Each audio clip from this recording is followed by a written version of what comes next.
They vanish into the fog, their stories buried beneath redacted files and fading headlines. But in the forgotten corners of the internet, the search never ends. Tonight on Obscura Unseen, 3 true crime cases that remain unsolved, unexplained, and relentlessly obsessed over. The Gilgo Beach Murders.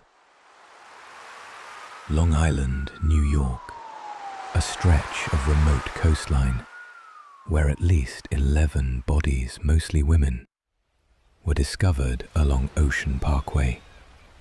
Their remains bound in burlap, hidden in marshland, discarded like waste. The nightmare began in 2010 with the disappearance of Shannan Gilbert. She made a frantic 911 call. "There's somebody after me." Police initially dismissed her death as accidental, despite an autopsy suggesting strangulation. But when 4 more women were found nearby, the Gilgo Beach murders entered public consciousness.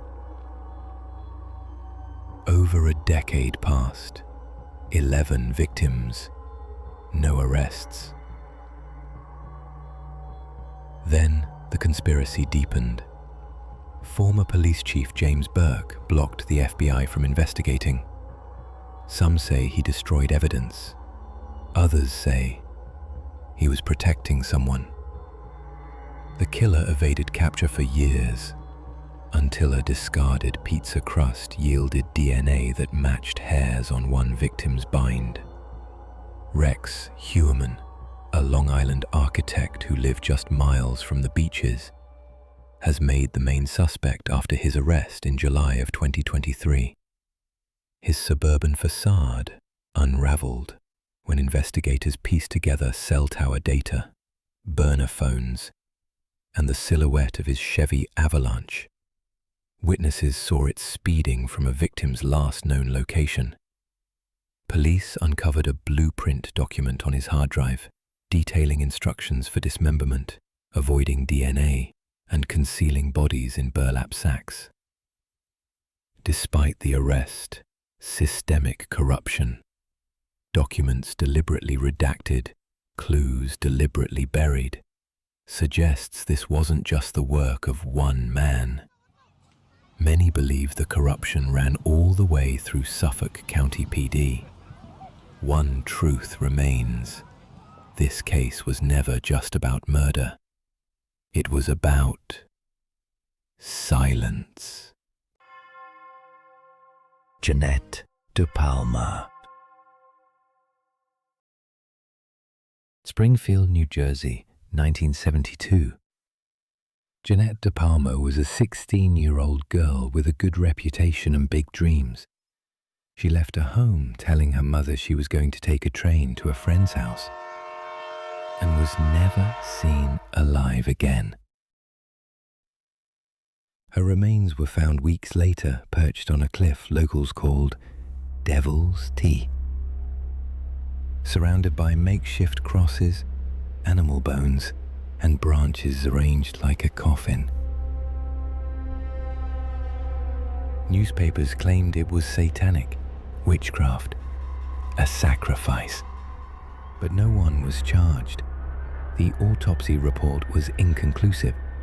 Over the decades, the story took on a life of its own. Weird NJ magazine began publishing tips. Local teens claimed to see strange figures near the quarry. In 2021, serial killer Richard Cottingham, the torso killer, claimed he may have done it, but his statement was vague, unprovable. Internet sleuths have theorized that either it was a ritual or someone made it look like one. Both options are horrifying. 50 years later, Jeanette's death is still cloaked in myth. Did she stumble upon something she shouldn't have seen? Or was she chosen?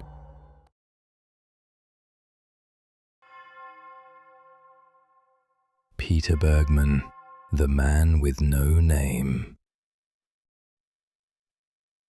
Ireland, June 16th, 2009. A man walked into a hotel located in the town of Sligo, Ireland. He called himself Peter Bergmann. He was a tall, slender man who stood at 1.79 meters.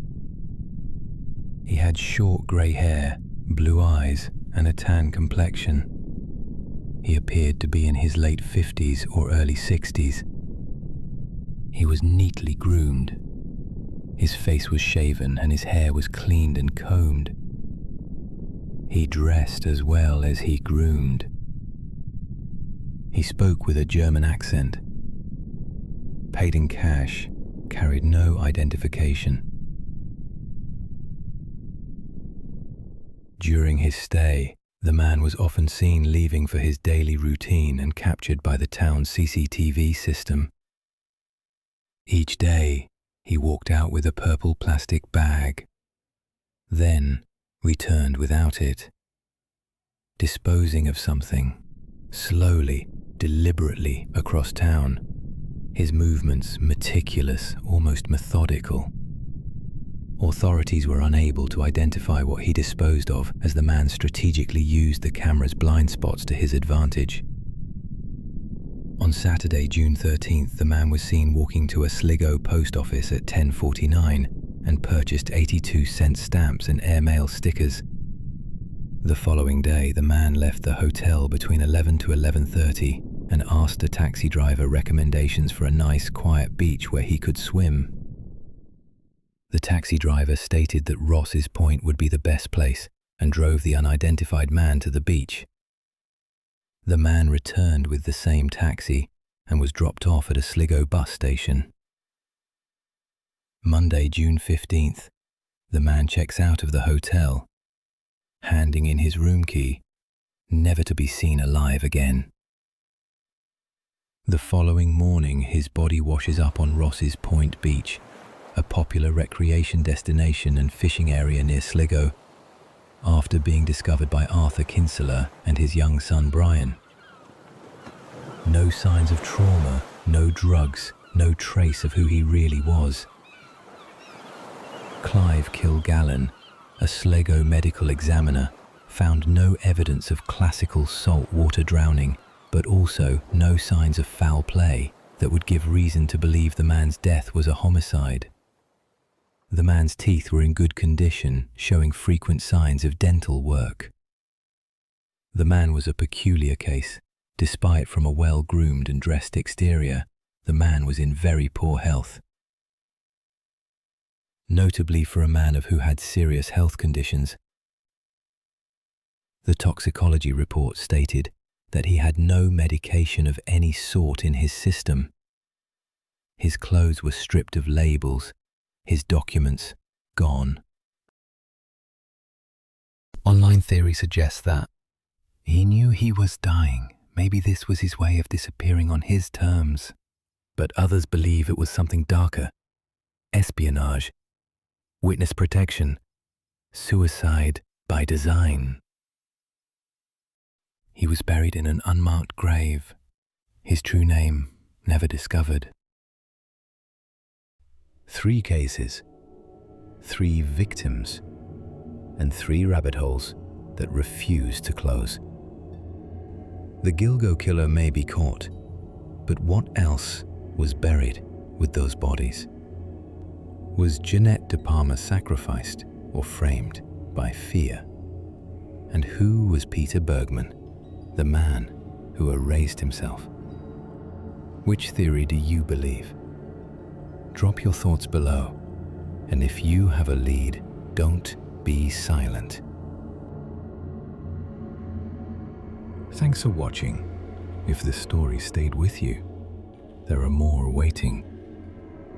Don't forget to like, subscribe, and hit the bell so you never miss what's hiding in the dark. This is being Obscura Unseen. Sleep well.